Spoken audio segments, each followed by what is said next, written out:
I want to talk about caretaking. Caretaking, being a caretaker is expensive.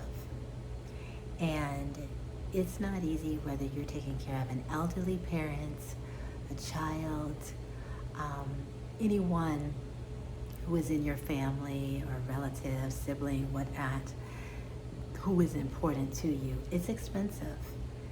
And today I just want to talk about how we can possibly re-engineer our minds or rethink how we take care of family.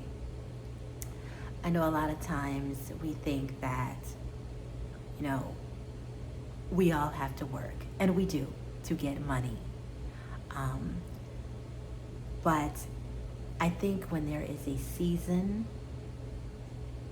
when there's a season of where there is someone in our family who needs to be taken care of, um, I think it's important to have that discussion on who can be the most free without having to put in extra labor to be able to take care of this person. And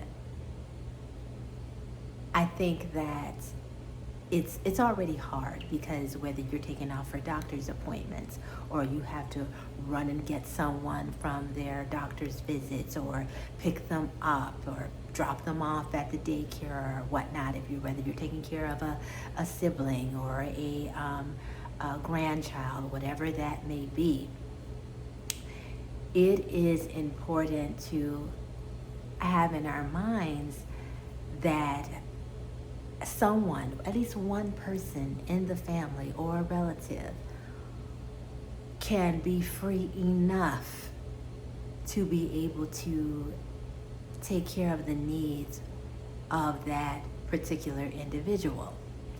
Because it's easy to say, oh, if it's for an elderly person, well, you could put them in a nursing home facility, or you could put them, and don't feel guilty about that at all, because I know I've taken care of my dad who had passed away many, many years ago. It was hard, and my sister had to take care of him, did the most labor in doing that while working. I had a child and I had a long commute, so I didn't have that time or energy to really do that. So someone had to be there to do it. And eventually he did end up having to go to a nursing home. And nursing homes are expensive and they're pricey, in addition to finding quality care. So I think that nursing homes, a long-term option, that is something that the family, whether you have siblings or whatnot, to discuss where this person is going to go or who's going to take care of them. Will that individual work? Sibling or relative have to work while they're taking care of this person.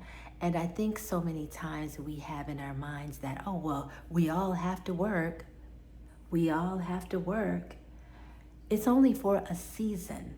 If it's only for a season and that one person can be there to take care of the appointments, to do the errands, to go to the store and all that, I think that is fine, because it's hard you can get schedules together, but I don't know if you've heard of the sandwich generation, where people are having their own families, they have their kids, and then at the same time they're taking care of elderly parents who are sick.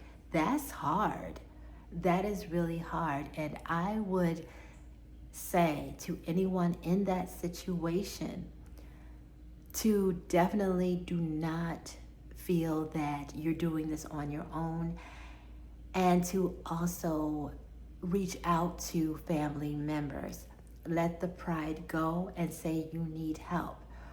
even when it comes down to if you have the funds or if you have a financially supportive system or family member who can help with that and say, hey, I got to take off work for a little while to be able to take care of my parents or whoever it is that may need help. Um, I need to take off. What type of financial plan can we come up with in order to do this? To take a brief sabbatical, to take a leave. Because keep in mind, with some of the leaves, especially on the W-2s, it's unpaid. So I'm not an expert in that, but I do pretty good in my research to know what these Family Medical Leave Act is. But if you don't know, look it up, Google it, and make sure you ask the appropriate people on how that works. But I'm gonna say this, outside of that, I think a conversation with your family, if you feel safe with your family, if you have that conversation with those close to you, to ask that question and have the courage to say, listen, at least somebody, one person, at least one, if one of us can be free enough to say, hey, let me go head on and be free enough to where I'm not working within the confines of a strict schedule to be able to take care of this person. And I know that it's hard, and some people, it's like, wait a minute, what do you mean? But like I say, I think it's really a re-engineering of our minds to think that we have to take care of our families the best way we can for our mental health, for our body health, because it's not easy. So I think it's important to really think, okay, how can I best free this person? If I can't do it, how can I free my family member or my relative to where I'm like, hey, I'll take care of your finances while you take care of this person. I know that's not easy because we all make sacrifices. And I do think, like, ain't nobody else coming to save us, ain't nobody else coming to our rescue. So we do have to rethink some things. And yeah, but those are just some of my thoughts on caretaking and how to really rethink how we can help our family members and relatives, and to have someone to be free to financially to be able to take care of this individual, because it's hard out here, y'all, and you only have one another to lift each other up and to take care. And I think with that change of mindset, it would help a lot of people, including yourself, mentally, to release that. But yeah, so let me know in the comments how you are taking care of an elderly parent, a child, or a sibling, or a grandchild, whatnot. Let me know how you're doing this. Drop it in the comments. And by the way, my name is Daria. I talk about grief. I talk about how to have relationship. I am not a therapist, by the way. I am just a person who, excuse me for that. I am just a person a regular, extraordinary person who an ordinary person who deals with life and hoping that to help someone else deal and cope with the helping family members, helping elderly parents, taking care of helicopter parents, engaging with them and whatnot.